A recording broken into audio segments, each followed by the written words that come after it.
What's up, fellow classers? It's Apollyon here, and what we're going to do is we're going to focus on Town Hall 12v12 this particular video. I haven't shown a lot of love to the 12v12, and as we're progressively getting our 12s towards max with both the defense and offense, we can show a lot more of these.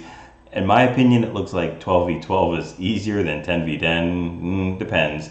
But we're having a lot of success rates with that. So we're going to show 3 different attacks, strats, and these 3 different 12v12 hits. The first one we're going to do is we're going to focus on basically mass hogs, but we're going to do some funneling and use wall wreckers in each one.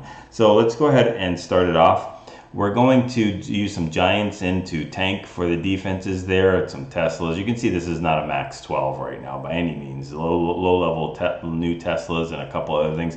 Going to use some bowlers to help with the funnel. Drop the king, drop the queen, and then that wall wrecker is just going to get so much value because it's so far away from those inferno towers that you don't need to have any wall breakers. Everything's going great. Dropping the poison in for the clan castle pops the warden ability. Queen still has her ability, but look at those Valks using one spell into rage. They're going to clear that core and clear the town hall out. Just tons of value that you wouldn't normally get without that wall wrecker. And now we've just got a bunch of hogs coming in at 6 o'clock with I believe it's 4 heals. They've already used 1. So, and very little of the base is left. Using that second heal, so still 2 more heals left. We have another loon that we're going to drop in there just to go ahead and help these hogs out for the pathing, make sure they stay on the right direction and where they should be going. And we still have another heal left.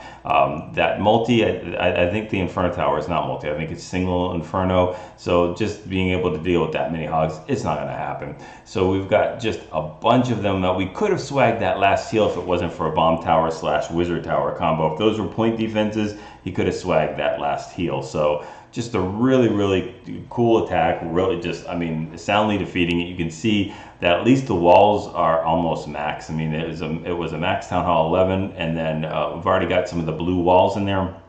Really doesn't mean too much to the wall wrecker. So anyway, that was the ground attack. There is your composition right there. Valks in the clan castle with that max clan castle.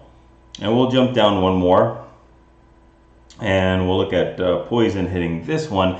And this one is going to be just your basic bitch attack. So you got bowlers and witches, and then we've got some giants that are going to tank for the defenses. So we've got our funneling starting in there. Just tons of witches, tons of bowlers coming in from 9 to 12 and using that wall wrecker again. Those witches should be creating a lot of those skellies that is going to stop the wall wrecker from being targeted by that Inferno Tower. Still haven't popped the warden ability yet. I think we're waiting for the clan castle. We've already used the poison on the clan castle. Now we pop the warden ability to push everything through as that lava hound pops.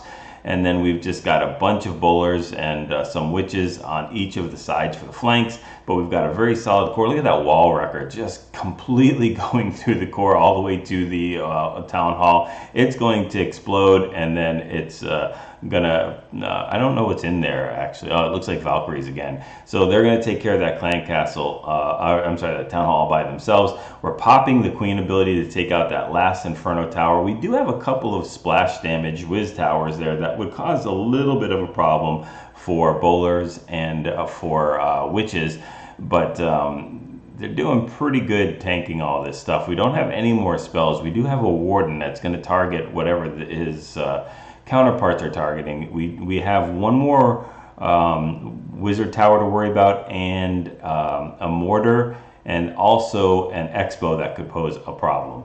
But we've got just so many skellies that are going and just completely obliterating the outside here. They're going to tank a little bit and for this wizard tower. And this is the last thing we got to do is worry about that.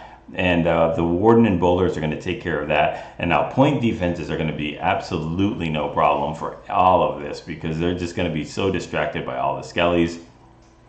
And we'll go ahead and speed it up by 2. And just watch as things unfold here. Those witches just spawning way too many skellies for these defenses to be able to do anything about it. The expo definitely would be a problem. Fortunately, we're done with all of the splash. So look at how many skellies there are there, and they will go ahead and make their way down towards that last builder hut. And then, fortunately for poison. There's just way too many skellies. The warden is able to shoot over the wall and takes that out. So there's your composition, and we'll look at one more, just a different, completely different attack. And Harley's going to come in here with another Mass Electro Dragon. Just getting a lot of value again for the kill squad coming in here, using a couple of baby dragons for the funneling, and I think we're dropping the Wall Wrecker right in at around 3 o'clock. And it's really to take care of, it's almost like a Sui type of entry, where we just want to take care of that Inferno Tower, and it would be so much harder without that Wall Wrecker. Watch as it busts through these walls, and once that Inferno Tower pops, all the Valks are going to run out and easily take care of that Inferno Tower with just a Rage. Poison and the Queen will go ahead and take advantage of that Rage as well, taking care of that Clan Castle. We do have a Witch, I think, in there that's being a little bit annoying, not jumping into the poison like it should. And then we've got just your basic mass drag La Lune. Electro Dragons coming in here at about noon with some loons on the back to help it with all the defenses. Drops the Warden on air to help these Electro Dragons move through. Now we have 2 freezes to make sure that they can push through when they get towards that Inferno Tower. I think it's a multi though, if I'm not mistaken, which just makes this strategy, yeah, it is a multi. So it just makes this strategy even more effective. Don't think you even need that freeze on that. It's just, they're really doing almost no damage to these dragons. Would have almost been better to use it on the Eagle Artillery possibly, or that air defense down there towards 6 o'clock. But we've got tons and tons of dragons still up. I think we have almost as many as we started with. Just so you guys know, when the Electro Dragon does die, it basically creates a lightning spell, which hits anything around it, just like a lightning spell would. And now we just have to worry about that air defense. That's all we really do. But the cool thing about Electro Dragons is the chain lightning. When it hits all those defenses that are 1 tile or 2 tiles away. So you can see that it doesn't, look at that, there's one shot and it takes out all those 3 defenses. That's what makes these dragons so powerful. You don't have to worry about them being stuck on 1 defense for a long time. As long as they're around there, it's just going to wipe everything out. So hopefully you guys enjoyed this.